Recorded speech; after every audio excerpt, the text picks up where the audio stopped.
Hey Corona, I'm Joseph, And I'm Kai. and this is cdstv.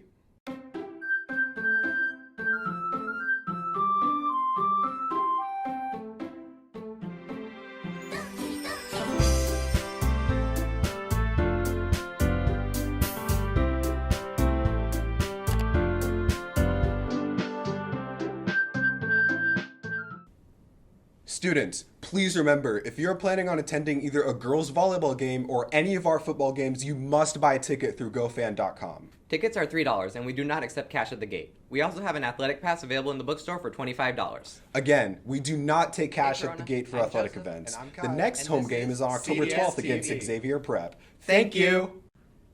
Attention sophomores, if you're interested in attending the tour of EVIT next month, please turn in your permission slips to the counseling office today. Don't delay. Do you have questions about college? Come meet Corona's new College Connect advisor located in the counseling office before school, during lunch, after school, or by appointment. Our advisor can answer all your college questions and will be here every Tuesday and Thursday from 8 a.m. to 3 p.m. So go ahead and stop by. Come one, come all to Corona's new UNICEF Club. UNICEF provides children with healthcare, clean water, nutrition, education, emergency relief, and more. Be the change you want to see in the world as we advocate, educate, and fundraise for children overseas. Meetings are Mondays after school in Miss Kesey's room, which is E271.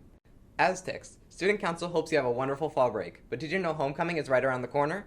The date for the homecoming dance is Saturday, October 29th from 7 to 10 p.m. Tickets are $20 per person and will be available for purchase in the bookstore the week after fall break. Guest passes will be available in limited quantities, so please see the activities office for an application. Hope to see you there. Stay tuned for some CDSTV original content.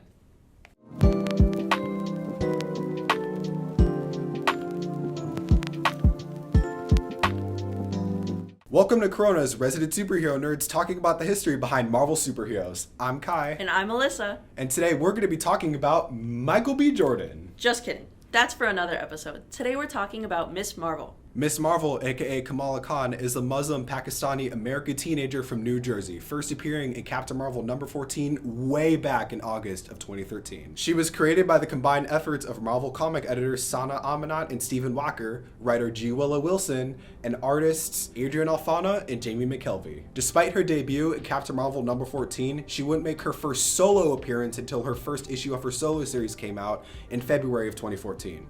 This series, however, would come to a close in June of 2015 with a tie-in to the multi-arc story Secret Wars, Marvel's biggest event at the time. Following this, she'd go on to feature in many other comic stories, such as Miss Marvel Volume 2, The Magnificent Miss Marvel, and several limited series. But hey, you know what's pretty cool? What? She's actually Marvel's first South Asian and Muslim character to receive her own comic book. That is pretty cool. Right? She's even gained so much traction recently that she has her own show on Disney Plus, which I hear is pretty good. It is pretty good. But do you know where her powers are and where they come from? Kamala is a longtime fan of the Avengers and her role model, Captain Marvel, before actually becoming one of them.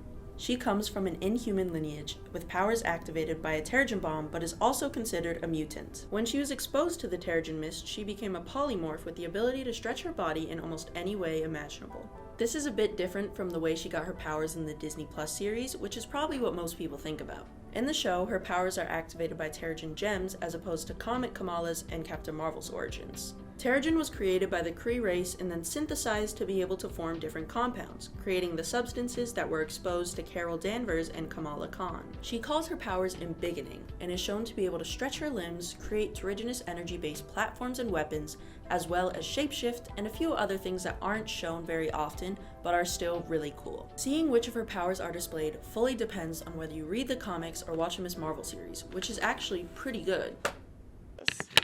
What is this? Okay. We're the Avengers, signing off for Kai and Alyssa. That was all for Miss Marvel. And next time we'll be talking about Michael B. Jordan. Nope.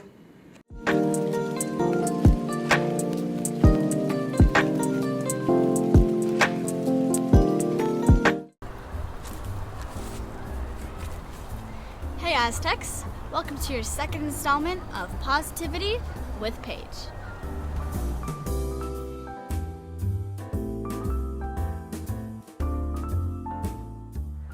Congratulations on making it through this first quarter of the school year. Time has really flown by, and I'd say that this fall break is really well deserved for all of us. Now we can take a moment to just relax, recharge, and refuel. so that we can take on second quarter like it's not a problem at all. And hey, did you know that as of September 22nd, it's officially fall season? Let's go, you guys. It's awesome. Now we can wear flannel. Can't wait. But with changing seasons come new beginnings. So take a moment this break to try to vary things up a bit. Visit a new place, chat with some new people, or just try a new hobby. Overall though, you guys, great job this first quarter. Go enjoy your break. And until next month, this was Positivity with Paige. Let the positivity persevere.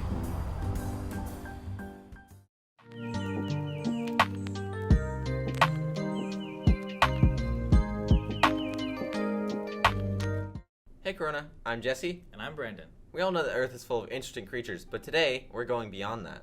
We're examining monsters created for the fictional world and what makes them so interesting. In the popular story game The Last of Us, you interact with several enemy types, all stemming from the same line of evolution, starting with a runner. These monsters are infected with a fictionalized version of the cordyceps fungus, which in the real world can only affect ants. The cordyceps transfer through bites or spores. In its beginning stages, it spreads control to the brain, slowly overtaking vital functions as years pass. With the runner, ranging from almost immediately after infection to a few years, the fungus has taken over basic motor functions and can manipulate the host's actions and aggressions. At this stage, the host still has a level of conscious ability and can be found crying, twitching, or screaming to themselves, trapped within the grasp of the parasite. Truly creepy stuff.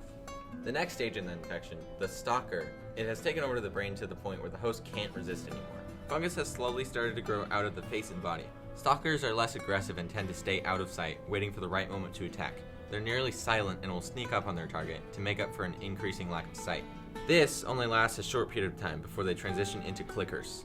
Clickers are some of the most dangerous enemies you can encounter in the world of The Last of Us. The fungus has completely covered the host's face, blinding them and forcing them to use a form of echolocation that sounds like clicks, hence the name. Clickers are extremely dangerous due to the fungal growth that acts as an exoskeleton, making them incredibly difficult to take down. The host is no longer conscious by now. From here on out, things get interesting. Most people would simply grow too weak to support the fungus anymore, so they are directed to an enclosed space to die and to produce spores. However, in rare cases, the host has enough mass or muscle to continue supporting the fungus, resulting in a bloater, a massive armored brute force that no longer resembles anything human.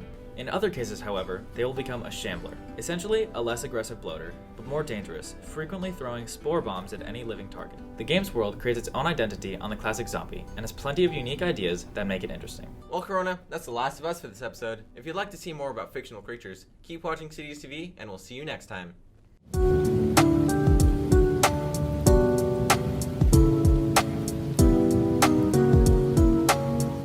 And now, your weekend weather forecast. Hey Aztecs, Jack here. Before we go on fall break, I need to give you your weekend weather forecast. And I brought a little friend to help me do it. Today will be partly cloudy with a high of 97 and a low of 76. Bruh, look at this dude. Saturday will be sunny with a high of 97 and a low of 75. Have a day to go walking, ain't you, Chico? Sunday will be sunny with a high of 95 and a low of 75. Have a great fall break, Aztecs.